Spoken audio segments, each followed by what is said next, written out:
कल की movie release होने में अभी कुछ ही दिन बाकी रह गए हैं, तो इससे अच्छा और क्या ही टाइम हो सकता है ढेर डिस्कस करने के लिए। कल की के दोनों ट्रेलर्स हमें काफी कुछ दिखा के जाते हैं। कल की बेसिकली साईफाई माइथोलॉजी और डिस्टोपियन सिनेरियोस पे बेस्ड है। माइथोलॉजी इसीलिए क्योंकि मूवी का नाम ही कल की है, जो लॉर्ड विष्णु का 10वां अवतार है। एंड आगे हम एक और कैरेक्टर को देखते हैं जो कि अश्वत्थामा, जिसे प्ले कर रहे हैं अमिताभ बच्चन। अश्वत्थामा जो कि 7 चिरंजीवी में से एक चिरंजीवी है, जो कि असुर राजा बलि, लॉर्ड परशुराम, विभीषण, लॉर्ड हनुमान, महर्षि वेदव्यास, कृपाचार्य और अश्वत्थामा। एंड पॉसिबिलिटीज ये भी हो सकती है कि सेकेंड पार्ट में हमें सातों चिरंजीवी एक साथ दिखे और कल्कि के साथ मिलकर वो कलियासुर को हराएंगे। It will be amazing movie अगर ये सब एक साथ दिख गए। आप अगर थोड़ा भी दिमाग लगाया जाए तो इससे हमें ये पता चलता है कि कलियासुर कितना पावरफुल है, क्योंकि उसे हराने के लिए महादेव के 2 अंश अवतार लॉर्ड हनुमान और अश्वत्थामा रहेंगे, लॉर्ड विष्णु के 2 अवतार लॉर्ड परशुराम और कल्कि रहेंगे, उसके साथ बाकी चिरंजीवी भी रहेंगे। सो इससे हमें ये अंदाजा लग जाता है कि कलियासुर कितना पावरफुल है। एंड एक और पॉइंट मैं यहाँ ऐड करना चाहूँगा, जो कि लॉर्ड कल्कि जब जन्म लेंगे तो उन्हें शस्त्र कला की शिक्षा देने वाला कोई और नहीं बल्कि लॉर्ड परशुराम ही रहेंगे। आई थिंक आपको ये सब चीज़ें क्लियर हो गई होंगी। सो मुझे लगता है कि कल्कि के फर्स्ट पार्ट में अश्वत्थामा का कैरेक्टर ही लीड में रहेगा। सो हे गाइस, मेरा नाम है आदि और आप देख रहे हैं 7x सिने फिल्म्स। तो चलिए बिना टाइम वेस्ट करके हम कहानी की ओर बढ़ते हैं। तो जैसे ही ट्रेलर स्टार्ट होता है हम एक बच्चे को बोलते हुए सुनते हैं कि काशी दुनिया का सबसे पहला शहर है और काशी दुनिया का सबसे आखिरी शहर भी है। लेकिन हमें कुछ शॉट्स में देख के पता चलता है कि वो शहर कोई और नहीं बल्कि वाराणसी है, क्योंकि हम उस सीन में साफ साफ देख सकते हैं कि गंगा नदी पूरी सूख चुकी है और उसके घाट के आसपास भी पूरी रेत पड़ी हुई है। इसी दुनिया में पानी भी नहीं है और यही मूवी का माइनर प्लॉट भी नजर आ रहा है। एंड आगे हम देखते हैं एक उल्टा पिरामिड। तो पिरामिड ना होके एक स्पेसशिप हो सकता है जिसे लोग कॉम्प्लेक्स कह रहे हैं, और ह्यूमंस के लिए डेली रिसोर्सेज जो है वो सिर्फ कॉम्प्लेक्स भी अवेलेबल है। उसके बाद हम देखते हैं शाश्वत चटर्जी के कैरेक्टर को, जो कमल हसन की आर्मी को लीड कर रहा है। और इवेंचुअली कमल हसन के कैरेक्टर को कली नहीं बल्कि सुप्रीम यास्किन नाम दिया गया है। उसी सीन में हम देखते हैं कि शाश्वत चटर्जी एक कैरेक्टर लाइन बोल रहे हैं, there will be only one god supreme Yaskin, जिसे हमें ये समझ आता है कि यास्किन ने बाकी सारे गॉड्स को वर्शिप करने पे रोक लगा दिया है। फिर हम देखते हैं अश्वत्थामा को, जो एक बच्चे से बात कर रहा है और वो अश्वत्थामा को ये पूछता है कि तुम कितने लोगों की जान बचा सकते हो। तो अश्वत्थामा बोलता है कि सिर्फ एक की जान बचा सकता हूँ, मतलब कल्कि की। क्योंकि जैसे ही हमने ट्रेलर में देखा कि दीपिका पादुकोण का कैरेक्टर सुमति एक बच्चे की माँ बनने वाली है और वो बच्चा कोई और नहीं बल्कि कल्कि है।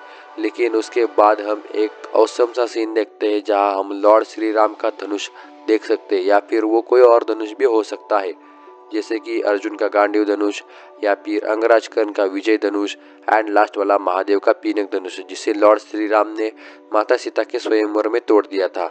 सो इन चारों में से कोई भी धनुष हो सकता है जो यास्किन के हाथ लग जाता है। आगे हम थोड़े होप देने वाले सीन्स को भी देखते हैं। पानी की कमी होके भी छोटे छोटे पेड़ पौधे उग रहे हैं, so it signifies the hope. फिर उसके बाद हम अश्वत्थामा का एक कूल सीन देखते हैं जो कि टेक प्लेस करता है महाभारत की बैटल में। उसमें अश्वत्थामा किसी से लड़ने के बाद पूरी तरह थक जाता है एंड नेक्स्ट सीन में हम अश्वत्थामा को फाइट करते हुए देखते हैं। तो समझ जाओ अश्वत्थामा कितना पावरफुल वॉरियर थे। अश्वत्थामा का कैरेक्टर हमेशा से ही अंडररेटेड दिखाया गया है। उसके बाद हम देखते हैं भैरवा के कैरेक्टर को, जिसे प्ले कर रहे द रिबेल स्टार प्रभास। हम उसे नींद से उठते हुए देखते हैं, ये कहते हुए कि वो एक सपना देख रहा है कि वो कॉम्प्लेक्स में है। टिपिकली ये जो भी सीन कॉम्प्लेक्स में दिखाए गए हैं वो भैरवा के सपने वाले सीन्स है, क्योंकि भैरवा को हमेशा से ही कॉम्प्लेक्स में जाना रहता है और वहाँ तक जाने का सिर्फ एक ही रास्ता है, जो कि है 1 मिलियन यूनिट्स, और इसी के लिए वो एक बाउंटी हंटर बन जाता है। उसके अगले सीन में भैरवा को सच में एक 1 मिलियन यूनिट्स की बाउंटी मिल भी जाती है, जो कि होती है दीपिका पादुकोण यानी कि सुमति की। अगर आपको पता ना हो तो मैं बता देता हूँ कि स्क्रिप्चर्स में कल्कि के माता पिता का नाम विष्णु, यश और सुमति है। आगे हम अश्वत्थामा और भैरवा का एक कूल फाइट सीन देखते हैं जहाँ अश्वत्थामा भैरवा को काफ़ी आसानी से हरा रहा है। एंड अगर आप इस सीन में थोड़ा भी ध्यान दिया होगा तो हमें साफ साफ देख सकते हैं कि अश्वत्थामा और भैरवा की फिजिक में कितना डिफरेंस है, क्योंकि द्वापर के वक्त जो इंसान थे उनकी हाइट बहुत ज़्यादा हुआ करती थी।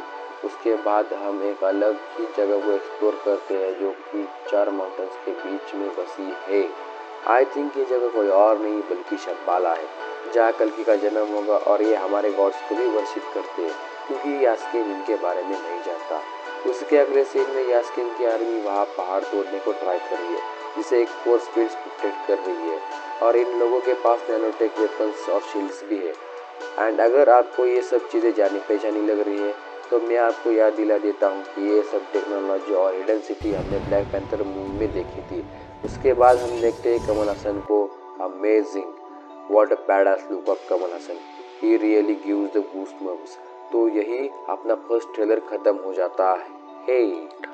अब हम बढ़ते हैं हमारे अगले ट्रेलर की ओर, जहां हमें ट्रेलर 1 के ही कुछ सिमिलर शॉट्स देखने मिलते हैं।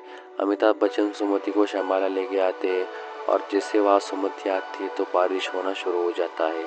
तो ये यहाँ सिग्निफाई करता है कि सुमति जिसे जन्म देने वाली है वो लॉर्ड विष्णु का ही अवतार कल्कि है। बारिश यहाँ मैं इसीलिए मेंशन कर रहा हूँ क्योंकि इस मूवी में हमें शुरू से ही पानी ना होने की प्रॉब्लम दिखाई गई है, और एक लंबे समय के बाद बारिश हो रही है। हम फिर से भैरवा और अश्वत्थामा का फाइट सीन देखते हैं, जहाँ भैरवा अश्वत्थामा को अच्छी खासी टक्कर दे रहा है। एंड भैरवा जैसे ही अश्वत्थामा को पीछे ढकेलता है तो हम सीधा फ्लैशबैक में यानी महाभारत की बैटल में जाते हैं। अगर यहाँ आप थोड़ा गौर से देखें तो अश्वत्थामा एक हाथी से टकराते हैं। आपको अश्वत्थामा और हाथी की कहानी नहीं पता हो तो मैं बता देता हूँ कि इवेंचुअली महाभारत की बैटल चल रही होती है, तब श्री कृष्ण एक षड्यंत्र रचते हैं, क्योंकि उस वक्त कौरवों की सेना का नेतृत्व गुरु द्रोण कर रहे थे, और इतने अच्छे नेतृत्व के बाद वो पांडवों की सेना पे भारी पड़ रहे थे। तो उन्हीं को मुक्ति दिलाने के लिए श्री कृष्ण एक हाथी को रणभूमि में लाते हैं, जिसका नाम भी अश्वत्थामा होता है, और भीम उस हाथी को मारता है। और युधिष्ठिर गुरु द्रोण को कहता है कि आपके पुत्र का वध हो चुका है, जिसे गुरु द्रोण का मनोबल गिर जाता है, और धृष्टद्युम्न जो कि द्रौपदी का भाई है वो गुरु द्रोण का वध कर देता है, मतलब उन्हें मुक्ति मिल जाती है। तो मुझे लगता है कि उसी सीन को यहाँ फिर से दोहराया गया है, और अश्वत्थामा को कोई और जोर से पुश कर रहा है और वो उसी हाथी से जाके टकराता है। एंड ये सीन हमें इतने अच्छे से तो नहीं दिखाया गया है कि अश्वत्थामा को कौन पुश कर रहा है, प्रोबेबली यहाँ पे भीम ही रहेंगे। अब हम देखते हैं जहाँ अश्वत्थामा ब्रह्मास्त्र को आह्वान देके उत्तरा के गर्भ की ओर भेज देता है। उत्तरा कोई और नहीं बल्कि अर्जुन के पुत्र अभिमन्यु की पत्नी रहती है, जिसे उत्तरा का पुत्र गर्भ में ही मर जाता है। लेकिन उसके बाद श्री कृष्ण उसको जीवित कर देते हैं, और वही बच्चा आगे जाके राजा परीक्षित बनता है। अश्वत्थामा ब्रह्मास्त्र को उत्तरा के गर्भ की ओर भेजता है। इसी पाप के लिए लॉर्ड कृष्ण अश्वत्थामा को श्राप देते हैं कि तुम समय के अंत तक जियोगे, और उसे उसका माथे का मणि भी छीन लेते हैं। एंड एंडिंग में हम फिर से यास्किन के आसपास 2 ह्यूमन बॉडीज देखते हैं जो कि फुल्ली ग्रोन है। इससे हमें ये समझ आता है कि यास्किन अपने कॉन्शियसनेस को एक न्यू बॉडी में ट्रांसफ़र करता है, और यही पे ट्रेलर एंड हो जाता है। तो ये था हमारा डेली डिस्कशंस कल की मूवी के लिए। कोई डिटेल मिस हो गई होगी तो हमें कमेंट में ज़रूर बताना। ऐसे ही इंटरेस्टिंग वीडियोस देखने के लिए हमारे चैनल सेमिनिक सिने फिल्म को ज़रूर सब्सक्राइब कीजिए। वीडियो अच्छा लगा हो तो लाइक शेयर करना मत भूलिए। तो चलिए मिलते हैं कल की मूवी के रिव्यू में। Till then stay tuned.